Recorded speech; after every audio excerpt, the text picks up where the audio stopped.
सैयदना हज़रत ईसा अलैहिस्सलाम जानते हैं ना, नबी पाक अलैहिस्सलाम से पहले अल्लाह ताला ने हज़रत ईसा अलैहिस्सलाम को नबी बनाकर भेजा और हज़रत ईसा अलैहिस्सलाम की माँ हज़रत मरियम अलैहिस्सलाम थी।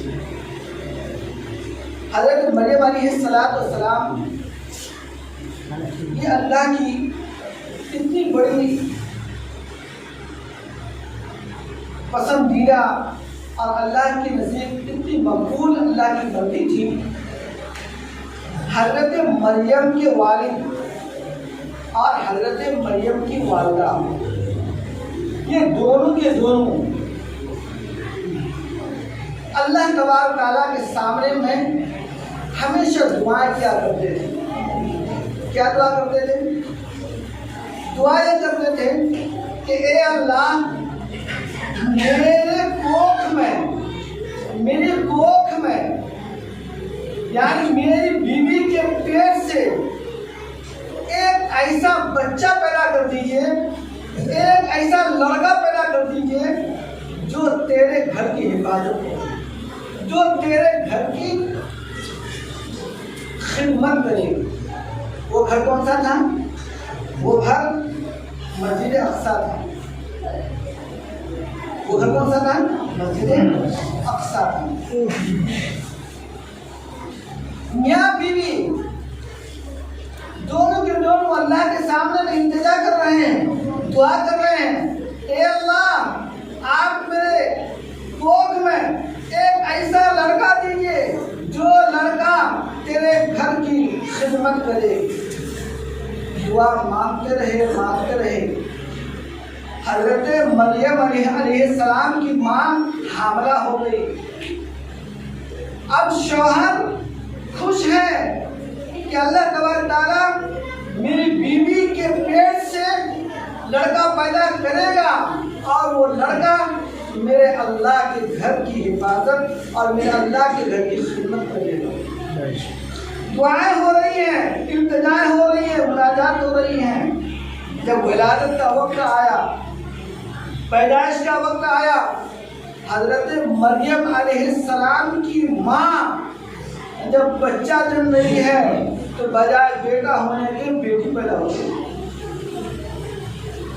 दुआ हुई बेटा की, ताकि बेटा अल्लाह के घर की खिदमत कर सके। अल्लाह ने दुआ कबूल फरमाई, पैदा बजाय बेटा होने के बेटी पैदा हो गई। मेरे भाई और मेरे बुजुर्गों, किताब में लिखा है, तफसीर की किताबों में ये बात मौजूद है कि अल्लाह तबारक ताला ने जब हज़रत मरियम अलैहिस्सलाम को पैदा फरमाया तो हज़रत मरियम अलैहिस्सलाम के चूँकि वो थे नहीं, उनके खालू उनकी परवरिश करते थे।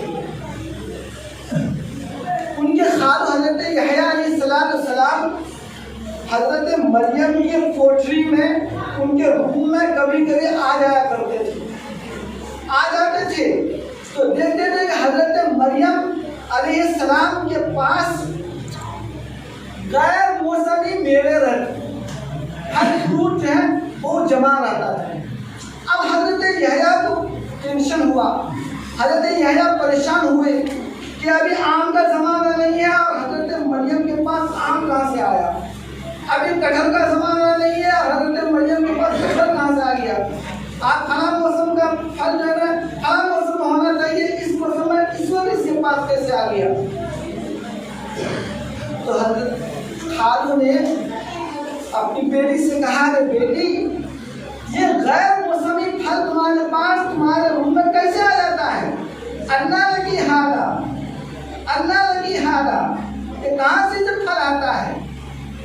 तो हज़रत मरियम अलैहिस्सलाम ने कहा, ऐ मेरे प्यारे खालू, ये सब के सब वहाँ से आता है, ये सब के सब वहाँ से आता है जहाँ से अल्लाह की रहमतें उतरती है और वो अल्लाह का खजाना है। अल्लाह के खजाने से ये सब चीज़ें की नियामतें मेरे पास उतरती हैं। मेरे भाई मेरे बुजुर्गों, हज़रत मरियम लेडीज होने के बावजूद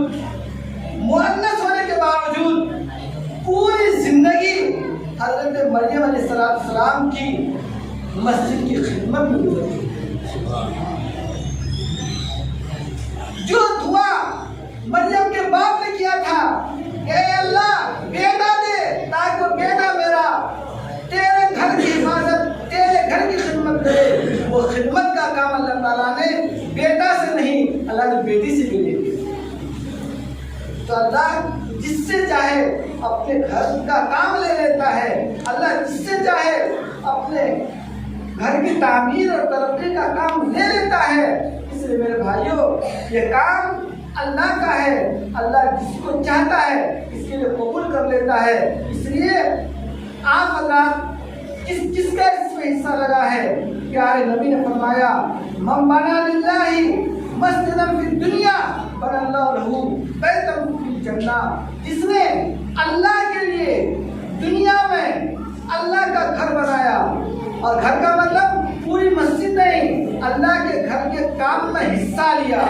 मन बना लिल्लाहि बैतन मस्जिदन फिद दुनिया बनल्लाहु लहू फिल जन्नह।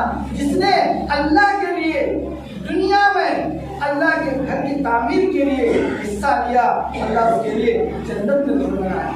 और वो घर ऐसा घर होगा, ऐसा घर होगा। सूरह रहमान में अल्लाह ताला ने जन्नतियों के घर की तफसीर बयान फरमाई कि वो घर एक एक ईमान वाले को ऐसा घर मिलेगा कि उसकी एक ईंट सोने की होगी और एक ईंट चांदी की होगी, और पूरा का पूरा घर मोतियों से भरा हुआ चमकता दमकता घर होगा। और वो घर ऐसा चमकता दमकता होगा कि उस घर को हमेशा साफ सुथरा और उस घर को हमेशा चमकाने में फरिश्तों का हाथ लगा हुआ रहता है। फरिश्ते हमेशा हर मोमिन के जन्नत के घर को सजाने में लगा हुआ होता है। मेरे भाइयों, ऐसा घर यहाँ के ईमान वाले, यहाँ के मोमिन, यहाँ के नबी की मिशन मकसद पर चलने वालों के लिए अल्लाह ने बनाया है। इसलिए आप सबसे मेरी दूसरी दरख्वास्त यही है कि आप इस तरह इस घर को बनाए हैं, इस घर के आबाद करने में आप उससे ज्यादा हिस्सा लें। और ऐसा न हो कि ये घर खाली रह जाए और ये घर बजाय हमारी दुआ देने के दुआ न देने लग जाए। इसलिए हम भी आबाद करें और अपने नस्लों के जरिए से इस मस्जिद के आबाद करने की हम सब फिक्र करें।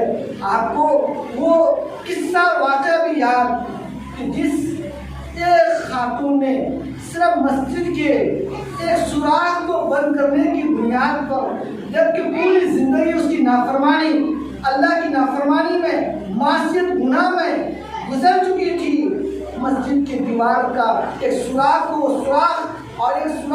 ऐब समझ कर उस सुराख को बंद कर की थी। उस बंद करने के सदक़े में अल्लाह ताला ने उसके सारे गुनाहों पर ऐब पर पर्दा डालकर अल्लाह ने उसे जन्नत के जाने का फैसला फरमाया है। तो मेरे भाइयों, आपने बड़ा काम किया है। अल्लाह आप सबको इससे और बढ़कर काम करने के लिए तौफीक दे। इस घर को अल्लाह आपकी वजह से, आपके नस्लों, हमारे नस्लों की वजह से अल्लाह इस घर को आबाद करने की अल्लाह सबको तौफीक अता फरमाए। और आप सबको अल्लाह ताला बेहतर से बेहतर जैसा और बेहतर से बेहतर बदला अल्लाह आपको दुनिया में भी और आखिरत में भी अल्लाह अपने शान करीमी से खूब अता फरमाए। आपको अल्हम्दुलिल्लाह रब्बिल आलमीन। जो लोग सुन्नत नहीं पढ़े हैं, सुन्नत से